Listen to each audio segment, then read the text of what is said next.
Hello, welcome, Devil Sniper here, episode 15, sweating to Division 1, no I'm only joking, Silvers to Division 1, oh my days, our record in Division 1 at this moment in time is fantastic, 4 back-to-back wins is absolutely astounding. We come up against our first 5-2-2-1 formation, gotta say a very nice looking team, he's got a lot of pace with Benzema and Naves. His back three looks a little bit dodgy. I mean, he's put Song in at centre-back. He's got Puyol and he's got Mascherano. And the only thing about those two is, yes, they're good at defending, but their pace is absolutely atrocious. So hopefully I can exploit that by passing the ball around him. When you come up against 5-2-2-1 formations, don't be scared to pass the ball around them. Drag them out of position. We get a great shot in there. Great save by his keeper, but I'm sorry, Gabby is there after 5 minutes to slot the ball home. And this is one of the tactics you should try and use, is literally go for the odd long-range shot. Try and pepper his goal, because keepers will parry them in FIFA 13. Unless you have Julio Cesar like I do, he will walk the ball over the fucking line. If you haven't seen that video, I'll put an annotation on the screen around about now. So yes, as we move on, Sean Wright-Phillips breaking down that right-hand side. Puyol has got no clue what he is doing. He swaps player, ball comes in, Lukaku, a simplistic 2-0 lead after 13 minutes. And this guy honestly could not defend. He did not know what to do with me. I was just dominating, not only just possession, but I was just dominating absolutely everything. All the chances, I was just dictating the entire pace of the game. He was very inept at defending, he was very inept at passing, and he's getting well and truly punished. Sean Wright-Phillips after 20 minutes to make it 3-0. And I will admit, after 20 minutes when I was 3-0 up, I took my foot off the accelerator, because I knew in the back of my mind this game was well and truly done. And I knew if I wanted, I could probably score 20 goals. He was that easy to break through, that easy to break down. A great clearance off the line. I will admit I got a little bit lucky there, but that was some decent defending for once, to be fair. And Tremel with an absolute biblical save. I've got to say, that was a biblical save. What a save from him. Unbelievable. Mariappa picks the ball up. He's just had a huge few moments. He gets dispossessed. The ball comes to Tremel. Tremel floats the ball out to Mariappa, who's just made a mistake, so he's looking to make up for it. Knocks the ball into Lukaku. Lukaku pisses about in the centre of the park. He plays the ball over the top. Very, very silly ball, but he brings his keeper out. And sorry, Mayuka makes it 4 after the non-scripted 45th minute. I felt for this guy. I really did feel for this guy in a huge, huge way. As you'll see, we go into half-time. We are leading 4-0. And I knew, as I said earlier, I knew in the back of my mind, if I really wanted to go for it, I could absolutely destroy him. And I didn't think that was the appropriate thing to do. And the second half generally just went along. I didn't really push too hard. I just tried a few skill runs. I knocked the ball around outside of his box. Tried a few long shots. Tried to score a nice goal. And it didn't come off. And in the 72nd minute, he tried to make a break on me. It's the first time in the second half he was actually in my half. I picked the ball up with Miyachi.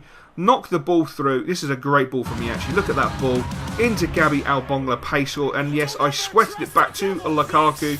And Lukaku slots the ball home after 74 minutes to give me a 5-0 victory. And I've got to feel sorry for this guy, because in two ways. One, I don't know how the fuck he got to Division 1, because he was god-awful. He had 5 at the back and he was defensively stupid. He did not know how to defend. I don't want to be harsh. I'd use the word stupid. I do apologise. That's a little bit out of order. He was just very, very inept at the game. And if this is a standard of players getting into Division 1, then I worry for Division 1, because, as you can see, I had 107 passes completed from 125 attempts, which is just phenomenal. And if you look at Tete, really, really dominating, and Mayuka and Albongla Hall with some fantastic statistics. Look at those statistics, pause it, go back, and yes, you can sit there with your mouth open. I did dominate him that badly.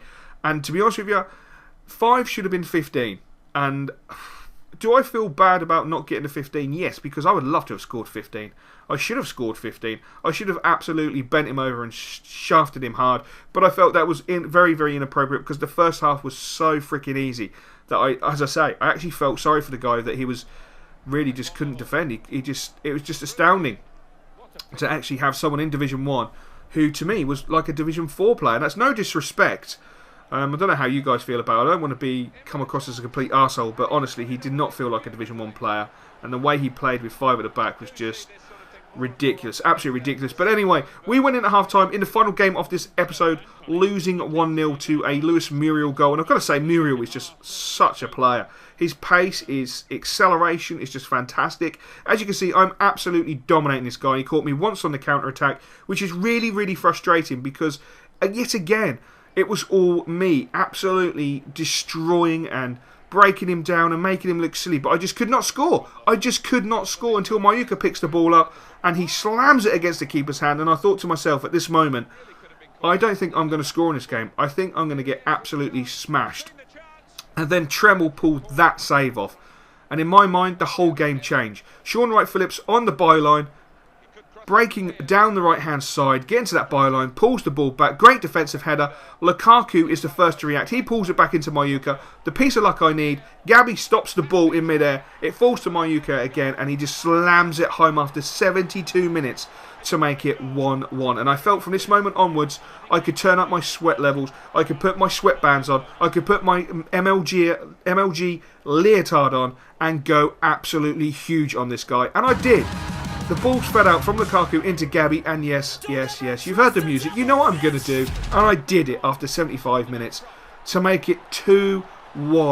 And Mayuka is just phenomenal. This guy is brilliant. You've got to buy him. Honestly, save up 60,000 coins. Pick him up. He is beyond biblical. Raheem Sterling into Lukaku, who is the linchpin in this team. Knocks it through to Mayuka. No need for a cutback because Mayuka is God. It is that simple. Running away, shushing him. 90th minute, 3-1. Well deserved. And again, a player that I absolutely dominated. And 3-1 flatters him. Not me, flatters him. Because I should have battered him. Absolutely battered him. And I didn't, unfortunately. And that's one of the things that has haunted me. If you've watched Journey to the Top, you would have seen I've done the same in Journey to the Top. I haven't battered people when I should have. I'm having so many shots, so many opportunities, and I'm not scoring enough goals. But at the end of the day, I don't really give a fuck because I am one victory away. I am 3 freaking points away from the Division 1 title and winning every division at the first attempt, which I personally feel for a player of my ability is absolutely biblical because I am not good at FIFA. I am below average, and I'm brave enough and man enough to admit that. But I will say 111 goals. Oh my God. Woohoo!